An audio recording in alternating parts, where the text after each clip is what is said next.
ত্রয়োদশ জাতীয় সংসদ নির্বাচন উপলক্ষে ময়মনসিংহ ৫ মুক্তাগাছা আসনে বাংলাদেশ জামায়াতে ইসলামী মনোনীত ও ১১ দলীয় নির্বাচনে জোট সমর্থিত সংসদ সদস্য প্রার্থী অ্যাডভোকেট মতিউর রহমান আকন্দ নিজ কেন্দ্রে ভোট প্রদান করেছেন। আজ সকাল ৭:৩০টার দিকে তিনি মুক্তাগাছা উপজেলার কান্দিগাঁও পশ্চিমপাড়া ফুরকানিয়া হাফিজিয়া মাদ্রাসা কেন্দ্রে উপস্থিত হয়ে ভোট প্রদান করেন। এ সময় তিনি জানান, দীর্ঘ ২৫ বছর পর তিনি নিজ গ্রামের নিজ কেন্দ্রে ভোট দেওয়ার সুযোগ পেলেন, যা তার জন্য অত্যন্ত আনন্দ ও আবেগের বিষয়।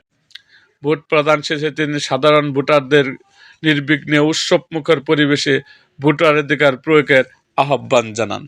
এরকম আরও ভিডিও পেতে এবং রাজনৈতিক অঙ্গনের নানা ঘটনা ও ইতিহাস জানতে আমাদের মুক্তাগাছার ইতিহাস মিডিয়া ইউটিউব চ্যানেলটিকে সাবস্ক্রাইব করুন এবং পাশে থাকা বেল আইকনটি বাজিয়ে দিন।